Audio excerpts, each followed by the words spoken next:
world is constantly changing, and that means what goes into planning and preparing for a trip changes as well. And to help keep you up to date, I wanted to share with you some practical and useful Disney planning tips that you can use right now for your upcoming Disney World vacations. The first thing that may be helpful whenever planning this upcoming Disney World vacation is to hire a Disney travel planner. Now, if I were visiting Disney World for the very first time, I definitely would be finding a Disney travel planner for myself, because there is so much that goes into planning a Disney World vacation. And you may be thinking, okay, this is another added cost that I'm going to have to add to my Disney budget, but the real great thing about these Disney travel planners is that they are absolutely free to use. These Disney travel planners will help to book your park reservations, your dining reservations, help you to find which resort you should stay at if you're planning on staying on property, and also give you some suggestions about what you should do when visiting Disney World. Now, people always talk about finding a Disney travel planner, but they don't necessarily talk about where you can find one personally. Now, I have linked the contact information in the description bar below, where you can get in contact with one of my friends at the Mainstreet Explorers channel, where there they do their own Disney travel planning. But if you're looking to use somebody else, you can either try to find someone by word of mouth, or you can do a Google search to see if there's somebody in your area that could help you out. Now, the rest of the tips are going to pertain to if you are planning your own Disney World vacation, and the second thing I recommend is researching the dates that you plan on going before actually booking your trip. Everyone always wants to make sure that they have the best time when visiting Disney World, and they try to visit whenever it maybe isn't so crowded, and the best way that you can do this is to research ahead of time when you're planning on going to Disney World. What you can try to do is plan around certain events, or you may be just interested in being at Disney World for a particular time, so you can actually plan around certain events that may be happening at Disney World. Maybe you're wanting to visit for a particular festival that's happening at Epcot, or a holiday that may be happening at Magic Kingdom. If I were planning a trip to Disney World, I would definitely want to know what weekends RunDisney events happening, because those are weekends that get very crowded and busy at the parks, because after people run their RunDisney events, they usually take a trip into some of the parks for the weekend. Also, this is a planning tip that pertains mainly just to Hollywood studios, but if you're planning on visiting Galaxy's Edge and hope to ride Smuggler's Run or Rise of the Resistance, a little planning hack that you can consider whenever it comes to planning the day that you are actually planning on visiting Hollywood studios is I recommend checking the dates and the itinerary for the Galactic Star Cruiser. Now, this sounds oddly specific, but the thing about the guests that are staying on the Galactic Star Cruiser is that a part of their itinerary includes them being transported to Batuu. Part of that experience is that they are able to have Lightning Lane access to the Rise of the Resistance and the Smuggler's Run rides. There's a certain time period that they have to go and experience these attractions, and you can probably guess that the wait times or standby wait times for these attractions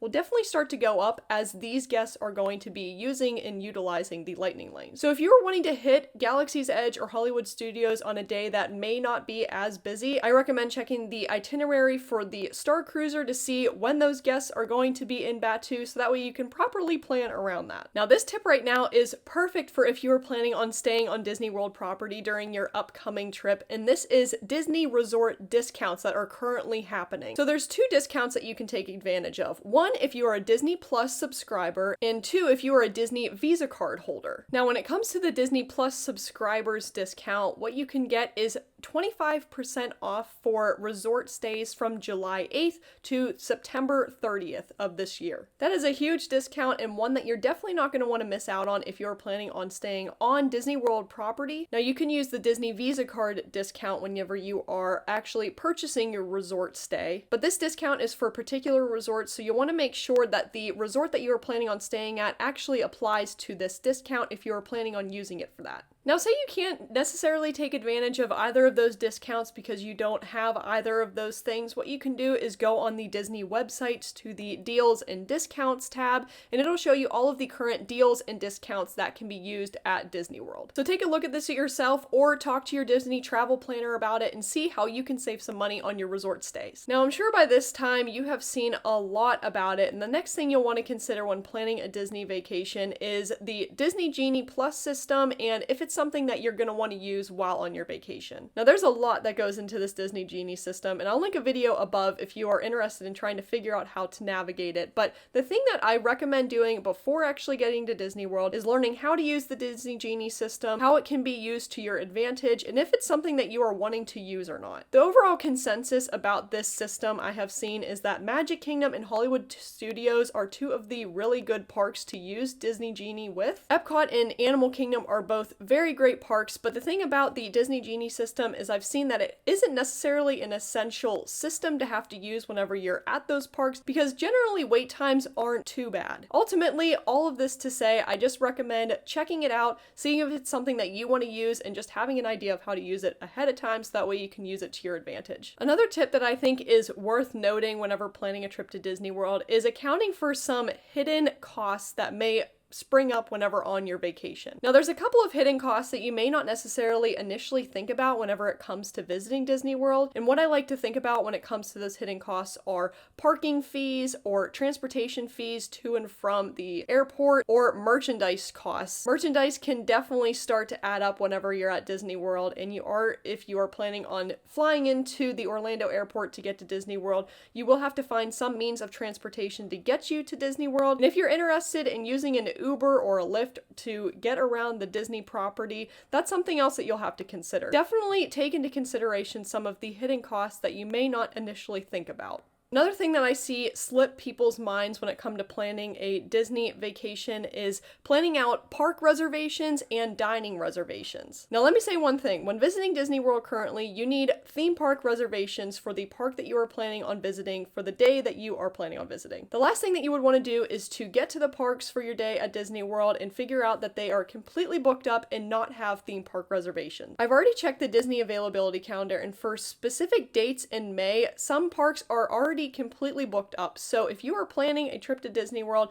you'll definitely want to make sure that you have theme park reservations made ahead of time. Another thing I mentioned is you're going to want to make sure that you have dining reservations planned out before actually getting to Disney World. And there are some very popular dining places that really start to book up very quickly. So if you know where you're wanting to dine at, definitely check and make sure that you can get a reservation so that way you don't miss out on that experience. So some of these dining reservations, as I mentioned, go super quick, and you may get discouraged at first by not seeing any reservations, but let me give you a quick tip. There's two things you can do. One thing that you can do is you can go onto mousedining.com and you can actually sign up for alerts when certain dining reservations become available. Now there is a paid and a free version of this system, so definitely check it out and see what works best for you. But if there's something that you are wanting to eat at and you can't find a dining reservation for it, it may be worth checking out the mousedining.com, setting an alert, and being notified whenever a dining reservation comes available. Another last resort thing that you can do is a couple of days before visiting the parks, when you may think about eating at a particular area, is you can check on the app and see if it magically becomes available. The thing about Disney dining reservations is that people will book reservations and hold them until the last possible minute. 24 hours before your dining reservation occurs, you need to know if you are going to actually be at that dining reservation or not. If you decide not to show up to a dining reservation, you are penalized $10 per guest that will be dining at that restaurant. And so a lot of times people will drop their dining reservations at the last possible minute, which is where you can swoop in and pick them up if you are wanting to eat there. It's definitely more of a riskier option, and you may not get very ideal times, but at that point you're going to have to work with what you have available, and it's definitely something that you'll want to keep refreshing and checking out throughout the day. Another thing worth researching and noting when planning a trip to Disney World is researching what weather is going to be like whenever you're at Disney World. We are quickly approaching summer, and we have already seen some crazy stormy weather that has occurred here, and it is going to get